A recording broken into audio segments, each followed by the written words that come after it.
Okay, so how many of you think that the terms psychopath and sociopath are interchangeable? By a show of hands. Okay, so how many of you just think psychopaths and sociopaths are just crazy in general? Alright, so the two terms are very similar. They're both personality disorders, but there's distinct differences between the two that separate them. So have any of you heard of the term antisocial personality disorder? Okay, one of you. Cool. So for today's purposes, antisocial is not going to mean someone that needs a break from socializing.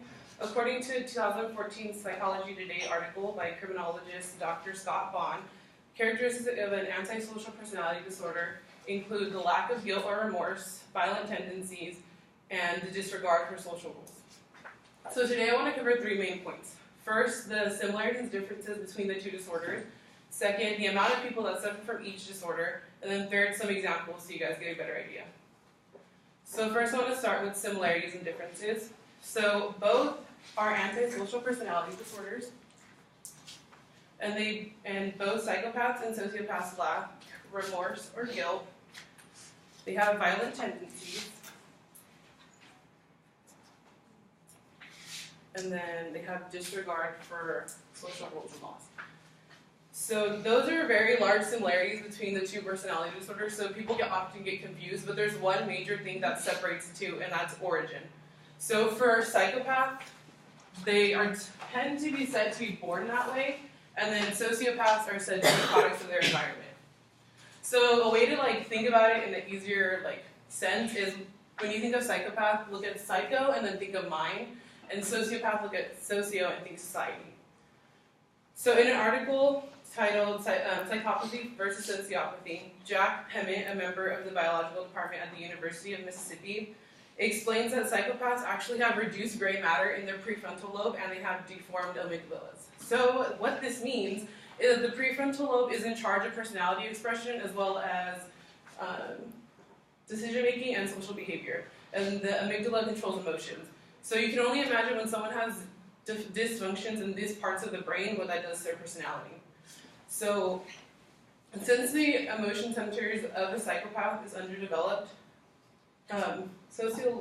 Sociology.co points out that on their webpage, titled Infographic versus Psychopath versus Sociopath, that psychopaths are unable to make personal connections whatsoever. So it's not clear why psychopaths' brains seem like they're just stopped during development, since their brains kind of look like a child's brain that's developing. So, but these abnormal prefrontal cortex issues lead to them to be highly manipulative as well as having very controlled behavior. So they can mimic emotions very well and they can blend into society very easily. So oftentimes people won't be able to pinpoint a psychopath easily because they can pass as normal, which is kind of freaky. So next, let's go on to a sociopath. So sociopaths are products of their environment. So it's very common for a sociopath to be abused as a child or neglected by their parents.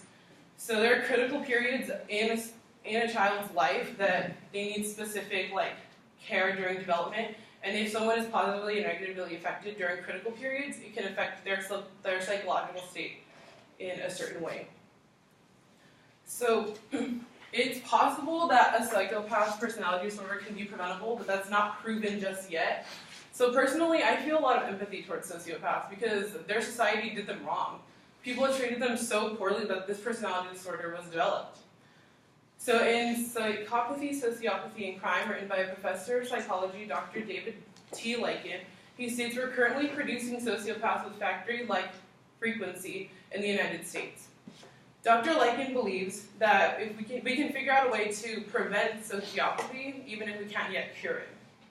So society needs to understand that our actions can have huge consequences. Picking on someone doesn't always just lead to them being sad for a little bit. This can also lead to them having a personality disorder like sociopathy. So sociopaths, something I didn't mention just yet, they have erratic behavior, and they also have emotional outbursts, which I'll go into a little later on in my speech. So can any of you guess the percentage of people in a population that are psychopaths or sociopaths? I'm going to let you take a shot at it. 6%. 2%. What? 20%. Okay. So about 1% of the population is a psychopath, and about 4% of the population is a sociopath.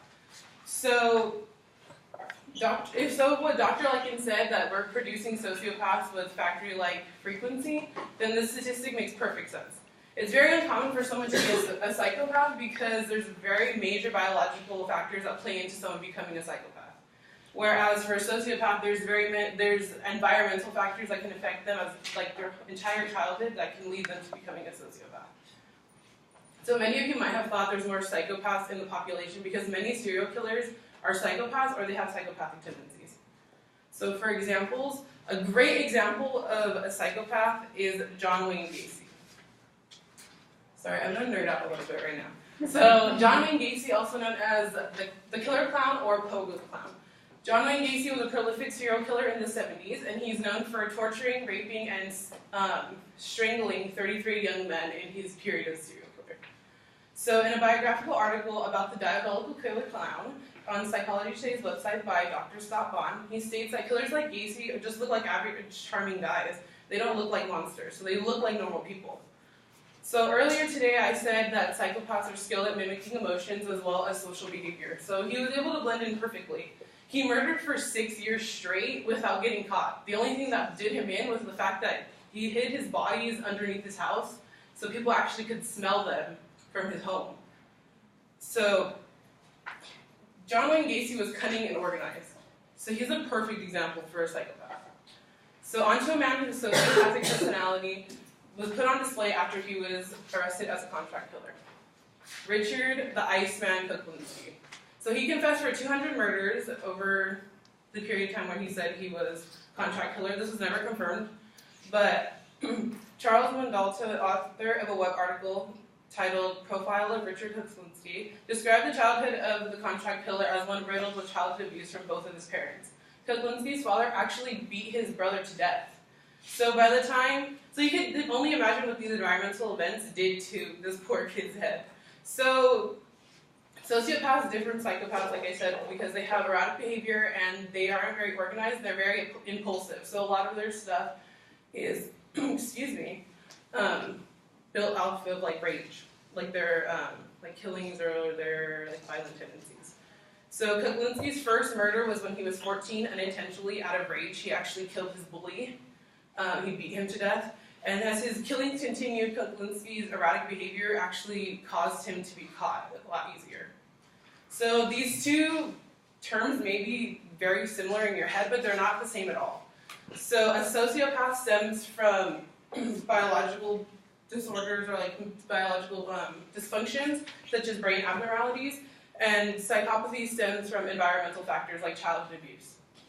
So Lauren Pugh and her colleagues, in an article titled Diagnostic Approaches for Capturing Sociopathic Traits, state that personality disorders are seen as personality traits associated with dysfunction.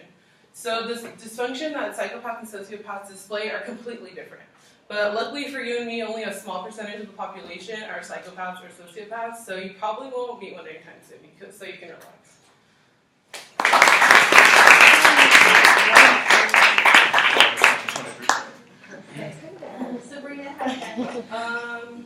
All around-ish. I felt like I was like all over the place like with my hands, but I was talking very natural, and I talk with my hands way too much, like on a whole other level, so that's kind of just me. But I really like this stuff. I'm a psych major and switched to psych, so I loved like learning about like criminals and serial killers, so I loved just researching this, so that's why I picked this as a topic. But I was kind of nervous because I didn't want you guys to think I was a weirdo, but also I don't care. Have you watched the Netflix show Mindhunter? No, I tried to watch it. There's just like so much nudity in the beginning, and I like just didn't care anymore. Like, I just want to learn about the FBI, and they weren't giving me that. So I Get over that. Yeah. Yeah, like I wanted to learn about like the killers and like the history of the BAU because I love learning about that, and they weren't like giving me anything. So I was like, forget it. I'm not gonna. Because they were like, the third episode, it's gonna get really good. I was like, I'm not gonna wait 3 hours for this season to get really good. So I could. I promise it does. Okay, audience. Yeah. As someone that like like doesn't really have a lot of background. I really liked how you structured it with like the compare and contrast structure. So I thought that was good for the audience. I also think just the fact that, you know, some of those were put up there a little crookedly kind of That makes, was unintentional, but yeah, it's pretty cool. it works really well with how you're talking about it. I'm your teammate. I should wait to comment. But I'll just say that I thought that like one thing that was really nice was that I think a lot of us know that there is a difference between the two terms, but we didn't know like what the difference was. And so I thought just like the way that you laid it out was really effective. I definitely learned something. So. I have a question. How do you diagnose sociopathy? Sociopathy, I don't know like the exact, like the, Because if Steps. psychopath is something with your brain, then because a lot of times when people are diagnosed it's because they've actually done something wrong, so like they're a criminal and they're in jail. So a lot of times they run tests on them just to see, but like a lot of FBI agents, they specialize in stuff like that, like the DAU specializes in catching like serial killers. So they're trained to like pinpoint things like that. So they're trained to pinpoint certain characteristics of each, but oftentimes they have like tests like this. They have the test like for psychopaths, but it's just like to test the characteristics between them. But it's not something super like down pat. Nothing in psych is really like a down pat test. It's kind of all blurred.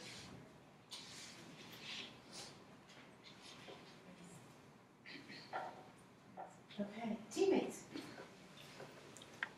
I thought that this was really effective. The visual aid.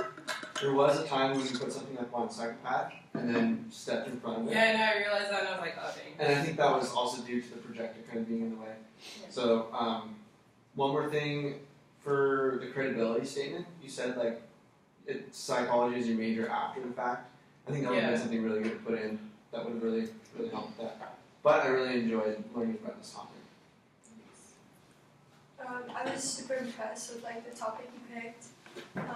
If this was like a class, I would probably be in love with it. Like I love learning about the brain and like stuff like this. Like, and the visual aid really helped. I was super like on my toes, like wanting to learn more. Also, like I know you were probably trying to fit everything into like the time limit, and so you were talking kind of fast. I feel at the end. I almost feel like, I mean, obviously, like it's easy for me to say because it's not my points that are being sacrificed, but like I was still engaged. Like I would have listened to you talk about this for 15 minutes. Like I think like just slowing down and letting like just giving us the information. I mean, I feel that's more important, but I don't know. Yeah, I kind of sped up because you put up like 1 minute. I was like, oh shit, I haven't even been completed. I was like, okay, gotta go. Okay. Sabrina, really structurally, consistently have this really nice, clean structure, easy to follow, easy to track your speeches. So thank you for that. And topically organized your speech, made clear what your points were going to be, and followed through with that over the course of your speech. Used some nice delivery language that allowed for us to track and follow with you.